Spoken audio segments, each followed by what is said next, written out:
नमस्कार, मी सारंग काका. आज एक पकड आणि एक ब्रेक उजव्या बाजूचा. तर ह्यामध्ये एक मजेशीर बात काय आहे,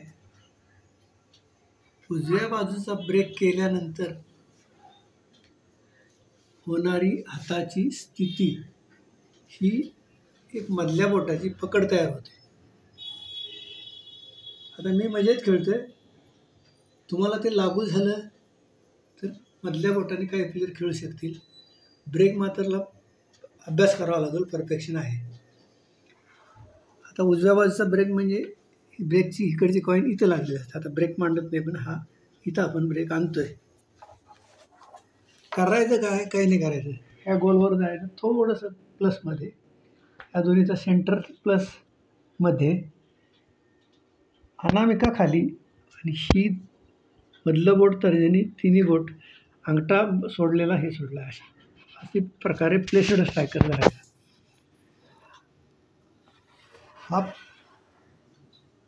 हे धरायचा, मारताना सगळी बोटं सोडायची, मधलं बोट मॅक्झिमम आडवं करायचं आणि मारायचं. म्हणजे हे मधलं बोट आडवं, त्याला सपोर्टेड सगळी बोटं आडवं, म्हणजे कंप्लीट असणं. त्याच्या ह्या असं घ्यायला पाहिजे. म्हणजे जितकं आडवं मारतात, एक दिवसाच्या प्रॅक्टिसमध्ये त्याचा सेंटर सापडू शकतो. आता माझं इथे टाकताना मला ही पावडर ह्याची लावली, बोट चिकटतोय, तरी पण मी तुम्हाला बेसिक समजलं पाहिजे. अनामिका सपोर्टेड, ही सरळ 3 बोटं केलेली, स्पीड पण येते. थोडासा इथून आला, स्पीड मिळवण्यासाठी दुसरं उजव्या बाजूला भयंकर साधन असं मला तरी सापडलं नाही. आलं इथं, प्रयत्न करूया. सिंगल बोट असल्यामुळे स्पीड ताकद किती वाटते, स्ट्रायकर तुमचा कसा आहे हे आधी 2 बोटांनी नेली, नेम लावला, थोडासा 3 बोटाच्या अंदाजाने आडवी केली, मारला. म्हणजे त्याचा फोर्समध्ये त्या डायरेक्शनला परफेक्ट ब्रेक होईल. आता ठीक आहे, इथं आपण करताना काय केलं, ही 3 बोट अशी ठेवली आणि ही मागं आणलं. ही पकड समजावून घ्या. आता ही 3 बोटं ही मागं आणलं, हे अंगठ्याला टेकतं आहे, ही पुढं जातं आहे, करंगळी इथं राहते. एक समजून घ्या, गडबड नाही. हे असं, हे मारताना ब्रेकला असं केलं होतं, म्हणजे हा अंगठ्याला मधलं बोट चिमटलं, अनामिका ही बाहेर राहिली, करंगळी बाहेर राहिली, तर्जनी हवेत राहिली. आता या पोझिशनला इथं 3 बोटं अशी नाही करायची. ही पकड आता तुमची तयार झाली, ही पकड कटमध्ये उपयोगी येईल. मी काही प्रॅक्टिसमध्ये नाही मधल्या बोटाच्या, ज्या वेळेला फोर्स कट मारायचे असतील त्यावेळेला ती उपयोगाला पडेल. आता बघूया,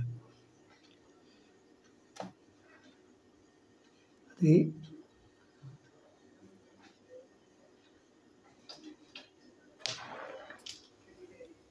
जाते, तरी सराव करावा. म्हणजे ह्याचं पकडीचं मेन काय, मधल्या बोटाने खेळायचं आहे.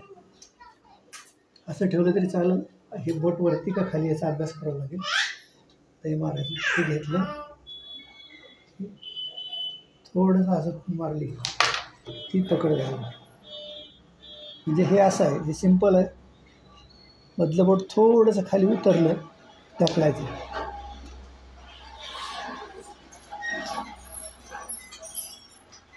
नेम तुमचा ॲडजस्ट करायला अगदी सिम्पल आहे. फक्त ते कॉन्फिडन्स आला तर